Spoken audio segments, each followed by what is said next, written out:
जयपुर में जीआईटीबी 2025 का 14वां संस्करण शानदार तरीके से संपन्न हुआ। 55 देशों से आए 280 इंटरनेशनल टूर ऑपरेटर्स ने 11,000 से ज्यादा B2B मीटिंग्स की। बता दें कि जीआईटीबी 2025 में इस बार राजस्थान को मल्टी डायमेंशनल टूरिज्म हब के रूप में प्रमोट करने पर खास फोकस रहा। केंद्रीय संस्कृति मंत्री गजेंद्र सिंह शेखावत और राजस्थान की उप मुख्यमंत्री दिया कुमारी ने उद्घाटन किया। जयपुर, उदयपुर और जोधपुर के अलावा अब अलवर, बूंदी और धौलपुर भी MIC टूरिज्म के लिए नया हब बन रहा है। पर्यटन विभाग, भारत सरकार और फिक्की के सहयोग से आयोजित इस इवेंट में 280 इंटरनेशनल टूर ऑपरेटर्स और 11,000 से ज्यादा B2B मीटिंग्स आयोजित हुई। मीट इन इंडिया कॉन्क्लेव में इंटरनेशनल मिक डेस्टिनेशन के रूप में भारत की संभावनाओं को मजबूत किया। उदयपुर, भरतपुर के बाद अब बात कर लेते हैं टूरिज़्म डिपार्टमेंट कोटा से। हमारे साथ में संदीप श्रीवास्तव जी यहाँ पर मौजूद हैं। सर, चंबल नदी, घड़ियाल, शिक्षा नगरी, इन तीन की वजह से कोटा फेमस तो है ही, लेकिन बात करें अगर पिछले कुछ सालों की, तो कोटा का रिवर फ्रंट अपने आप में एक बहुत बड़ी चीज़ कोटा टूरिज़्म को लेकर है। फिर उसके बाद में, उससे पहले अगर हम बात करें तो 7 वंडर्स जो सरोवर की पाल पे बनाए गए हैं, और तमाम ऐसी चीज़ें हैं जो कोटा को टूरिज़्म के लिहाज से काफ़ी प्रसिद्ध करती हैं। क्योंकि इस साल GITB की थीम कंसर्ट टूरिज़्म है, तो उसे लेकर क्या कुछ आप लोग करने वाले हैं या क्या कुछ आपकी प्लानिंग है? ये आपने सही कहा कि कोटा की लाइफलाइन चंबल, जिसके पूरा टूरिज़्म बेस्ड है और हम लोग बहुत ज़्यादा उसको प्रचार प्रसार कर रहे हैं। उसके अंदर हम लोग अभी सफारी भी कोटा में स्टार्ट है, जो गरड़िया महादेव तक जाती है। 2 से ढाई घंटे का सफारी है।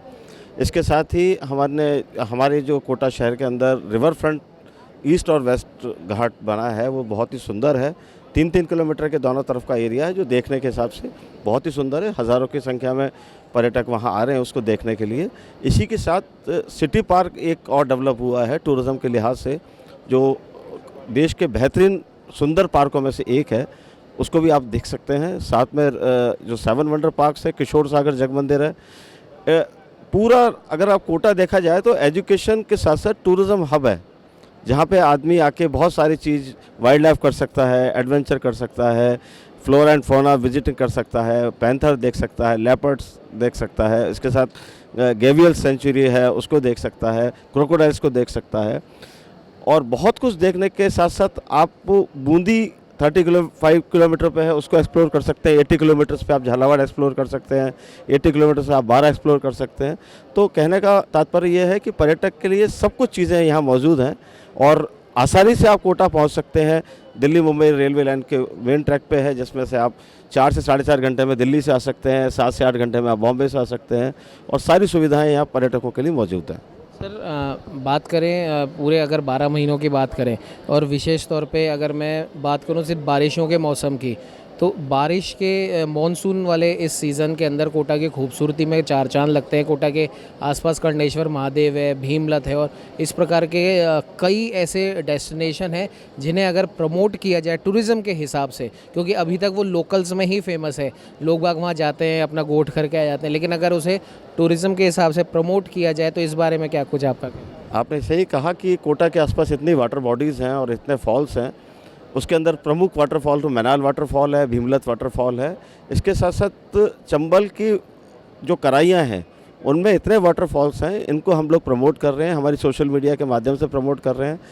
खासकर हम बरसात के मौसम में पर्यटक को ये आगाह भी करना चाहेंगे कि जहाँ पर्यटन विभाग जिन वाटरफॉल्स पर जाने की सलाह देता है, उन्हीं फॉल्स पर जाएं, क्योंकि अक्सर ऐसी घटनाएं होती हैं कि पर्यटक बिना जानकारी के किसी जगह चला जाता है और भारी बरसात के कारण वो वहाँ फंस जाता है। तो हम जो पर्यटन विभाग सोशल मीडिया के माध्यम से या लिटरेचर के माध्यम से या टूरिज़्म ऑफिस के माध्यम से जिन वाटरफॉल्स पर जाने की सलाह देते हैं, वहाँ ज़रूर जाना चाहिए। बहुत ही सुंदर वाटरफॉल्स इस एरिया में उपलब्ध हैं। ग्रेट इंडियन ट्रैवल बाज़ार में हम खड़े हैं, और इस समय आपको बता दें कि राजस्थान के अलग अलग ज़िलों से राजस्थान के टूरिज़्म को कैसे बढ़ावा मिले, इसको लेकर तमाम जो ऑफिशियल्स हैं वो यहाँ पर पधार चुके हैं। शिखा जी हमारे साथ यहाँ पर मौजूद हैं उदयपुर से। मैम, जिस प्रकार से राजस्थान टूरिज़्म को लेके GITB अलग अलग कंसेप्ट पे हर साल काम करता है। पिछली बार वेडिंग इसकी थीम थी, इस बार कंसर्ट टूरिज़्म एक नया एक शब्द यहाँ पर आया है, जिसमें अब सिर्फ वेडिंग नहीं, हम जो कॉन्फ्रेंसेस है और अदर जो भी ऑफिशियल चीज़ें हैं वो हम अपने राज्य के अलग अलग होटल्स में, बड़े बड़े सेमिनार हॉल्स में वो डेवलप कर सकते हैं, और किस प्रकार से ज़्यादा पर्यटक यहाँ पर पधारे, उसे लेके कंसर्ट टूरिज़्म एक नया एक फॉर्मेट यहाँ पर इंट्रोड्यूस किया गया है। क्या कहना चाहेंगे? देखिए, जो माइस डेस्टिनेशंस हैं राजस्थान में, उनमें उदयपुर काफ़ी तेज़ी से उभरा है। उदयपुर में G20 शेरपा मीटिंग हुई, उदयपुर में G20 की वर्किंग ग्रुप की मीटिंग हुई सस्टेनेबल फाइनेंस में।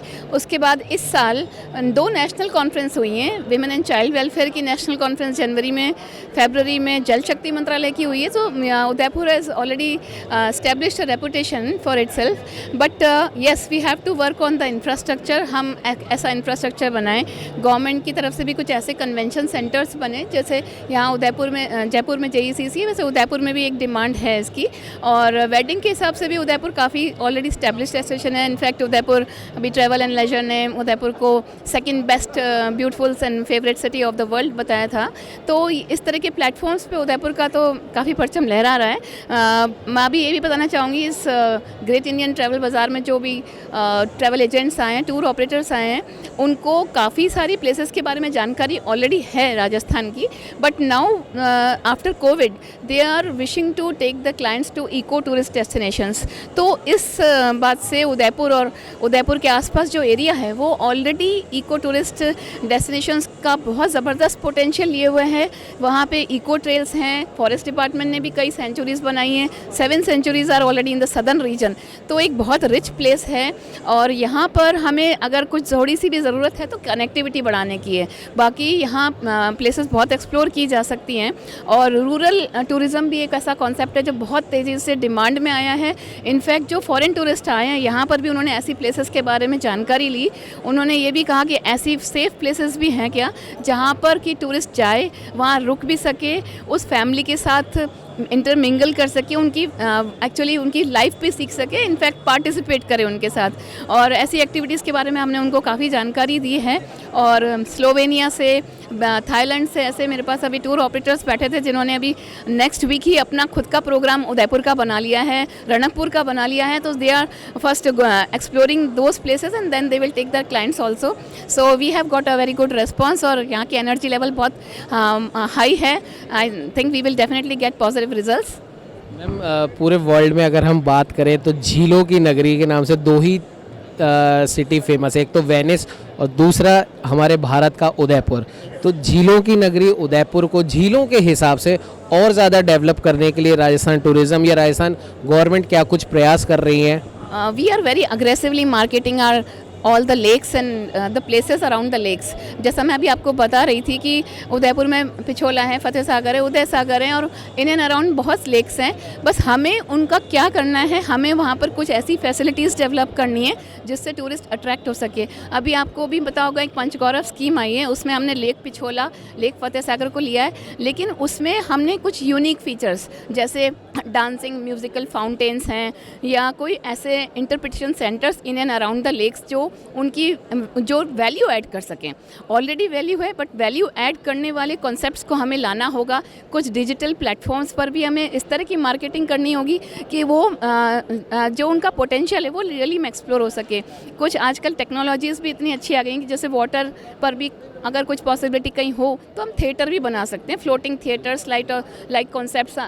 इस दिशा में कुछ काम हो रहा है अभी। ये जो कॉन्सेप्ट्स हैं इन पे सभी डिस्ट्रिक्ट्स में वर्क हो रहा है। और इवन राजसमंद लेक है, बहुत बड़ा लेक है, उस पर भी साउंड एंड लाइट शो की भी बात चल रही है। तो let's see if we can bring some kind of concepts into realisation. तो I think tourism will going to flourish there also. अभी हमने जाना उदयपुर टूरिज़्म के बारे में कि क्या कुछ नवाचार उदयपुर टूरिज़्म डिपार्टमेंट कर रहा है और कंसर्ट टूरिज़्म को लेके क्या कुछ वो लोग करने वाले हैं। अब हमारे साथ में भरतपुर टूरिज़्म से संजय जौहरी जी मौजूद हैं। सर, पहले तो बहुत बहुत स्वागत है आपका न्यूज़ 21 में। और भरतपुर जो ज़्यादातर प्रसिद्ध अपने अभ्यारण्य की वजह से है, पक्षियों की वजह से, टूरिस्ट वहाँ पर आते हैं, लेकिन पक्षियों के रूप में टूरिस्ट ज़्यादा वहाँ पर आते हैं, और उन पक्षी टूरिस्ट को देखने हमारे देश के तमाम पर्यटक वहाँ पर आते हैं। तो अब क्योंकि कंसर्ट टूरिज़्म एक नया मोटो लेके राजस्थान टूरिज़्म चल रहा है, इसको लेकर क्या कुछ नवाचार आप लोग करने वाले हैं? आप ये नहीं कहिए कि भरतपुर केवल पक्षी विहार के लिए फेमस है। ये जिसका नाम आजकल घना पक्षी विहार था और आजकल केवल अभी नेशनल पार्क कहते हैं और ये वर्ल्ड हेरिटेज साइट पर भी आ गया है। इसके अलावा भरतपुर में पर्यटन की विपुल संभावना है। यहाँ पर ना किले हैं, मंदिर हैं, हेरिटेज प्रॉपर्टीज़ हैं, जैसे कि बैना का किला है, भरतपुर का किला है, लोहागढ़ किला है, अपने मंदिर वहाँ लक्ष्मण मंदिर है, गंगा मंदिर है, बांकी बिहारी जी का मंदिर है, आप बैर का किला है, उषा मंदिर बैना है, उषा मंदिर वहाँ पर भी है। आप डीग में जाएँ तो कहते हैं कि ना श्रीनाथ जी का मंदिर बड़ा फेमस है।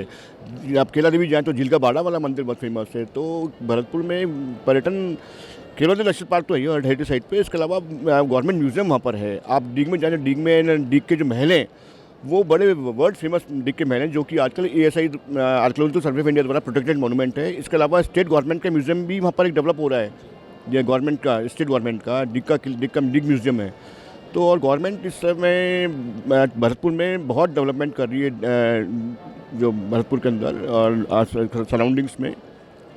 तो कंसर्ट टूरिज़्म को लेकर जहाँ तक बात करें, जो इस साल का GITB का जो थीम भी है, उसे लेकर भरतपुर टूरिज़्म डिपार्टमेंट क्या कुछ करने वाला है?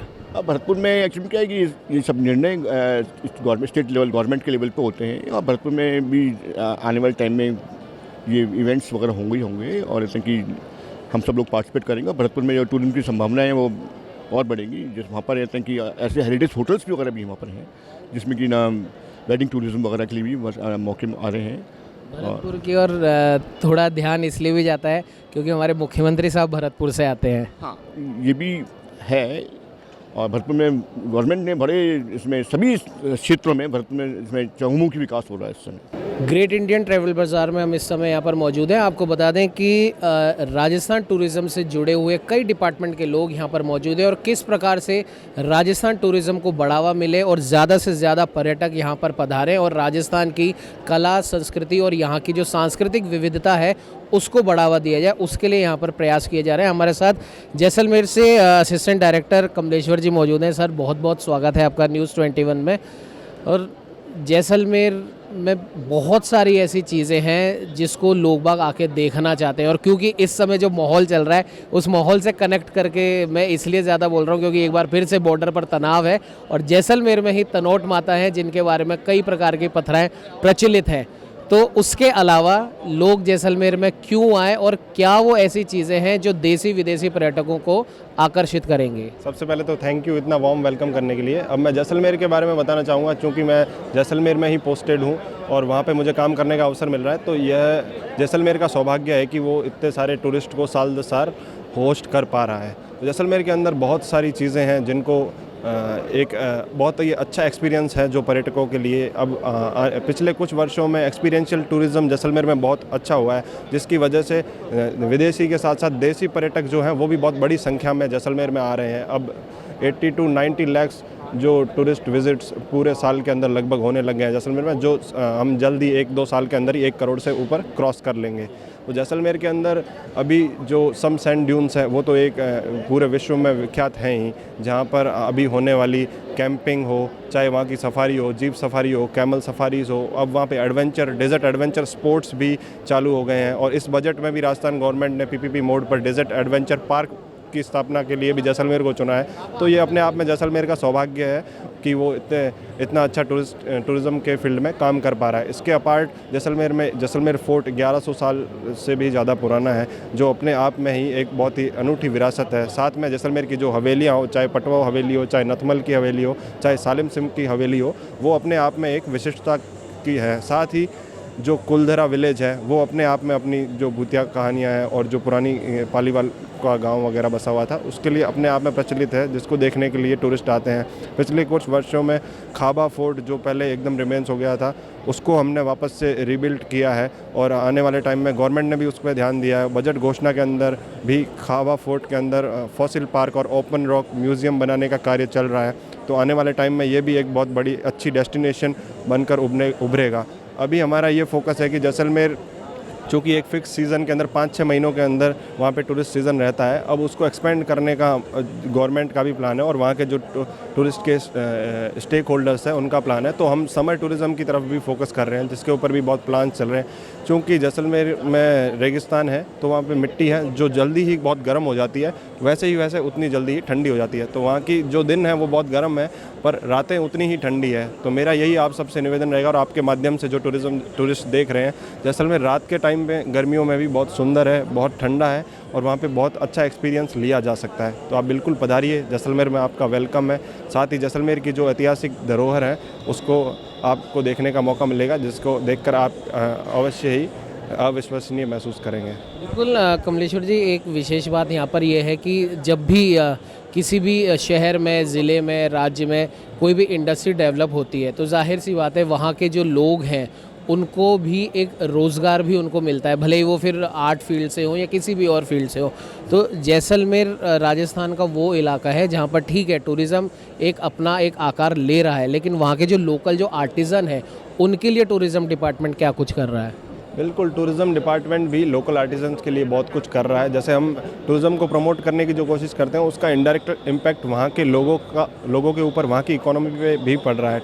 टूरिज़्म सेक्टर से जो लोग जुड़े हैं उन पे तो पड़ ही रहा है, पर उसके साथ में भी अब जैसे टूरिस्ट बढ़ते हैं तो हर चीज़ की वहाँ पर आवश्यकता होती है। तो उसकी वजह से अलग अलग टाइप की कंपनीज़, अलग अलग टाइप के सर्विस प्रोवाइडर्स वहाँ आ रहे हैं जो अच्छा कर रहे हैं। और वहाँ के जो लोकल सर्विस प्रोवाइडर्स हैं जो पहले गाय भैंस बकरियाँ ये सब चराते थे, वो अब टूरिज़्म की तरफ आकर्षित हो गए हैं। वो अब ऊँट सफारी, कैमल सफारी इनकी तरफ आ रहे हैं और हॉर्स सफारी, हॉर्स राइडिंग ये भी होने लग गई है। तो इससे कहीं ना कहीं वहाँ के लोगों को बहुत अच्छा रोज़गार मिल रहा है और जैसलमेर को अपलिफ्ट करने में भी ये काफ़ी योगदान दे रहा है। एक विशेष बात ये भी है जो हम जो हिली एरियाज़ में देखते हैं, जो हमारे पहाड़ी इलाके हैं, वहाँ पर एक पिछले कुछ सालों से एक नई चीज़ वहाँ पर चल पड़ी है, होम स्टे, यानी कि होम अवे फ्रॉम होम। तो जैसलमेर जैसे इलाके में भी क्या इस प्रकार की चीज़ डेवलप हो सकती है, और अगर हो सकती है तो उसके लिए क्या कुछ प्रयास किए जा रहे हैं? जैसलमेर में भी अभी पेइंग गेस्ट और होम स्टे पिछले कुछ वर्षों में हमने स्टार्ट किया है। हमारी जो पेइंग गेस्ट स्कीम है, होम स्टे स्कीम है, उसके तहत काफ़ी रजिस्ट्रेशन हो रहे हैं। जब से मैंने ज्वाइन किया तब से भी मैंने देखा है लोग काफ़ी उत्सुकता से भाग ले रहे हैं और हमारा भी ये प्रयास रहता है कि ज़्यादा से ज़्यादा लोगों को इसमें एंगेज किया जाए, क्योंकि लोग एक्सपीरियंस जो है उसको बहुत ज़्यादा से ज़्यादा ले सकें। होटल्स वगैरह ये सब तो लोग करते आ ही रहे हैं, पर ये कुछ नया है।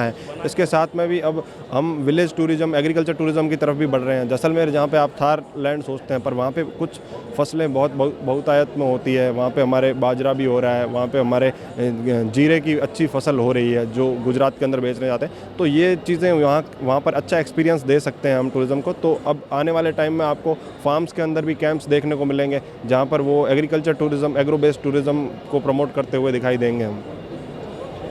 ये थे हमारे साथ कमलेश्वर जी, राजस्थान टूरिज़्म जैसलमेर के असिस्टेंट डायरेक्टर। जिस प्रकार से इन्होंने बताया कि जैसलमेर में अब टूरिज़्म को लेकर बहुत सारी अपार संभावनाएं वहां पर डेवलप की जा रही हैं, और जाहिर सी बात है जैसलमेर सिर्फ और सिर्फ मरुस्थल और रेत नहीं बल्कि वहां पर कई और चीज़ें भी देखी जा सकती हैं। जो वहां पर एक प्रमुख अट्रैक्शन है, उसके अलावा बहुत सारी ऐसी चीज़ें हैं जो जैसलमेर के अंदर टूरिस्टों को आकर्षित कर रही हैं, और न सिर्फ टूरिस्ट के लिए बल्कि जो वहाँ पर जो लोकल आर्टिज़न हैं उन्हें भी वहाँ पर इसकी वजह से, जैसलमेर में जो टूरिस्ट आ रहे हैं उनकी वजह से उनको रोज़गार भी मिल रहा है। और आने वाले समय में होम स्टे, पेइंग गेस्ट जैसी सुविधाएं भी जल्द से जल्द यहाँ पर डेवलप की जा रही हैं। सहयोगी कैमरामैन अजय के साथ उमंग माथुर, न्यूज़ 21।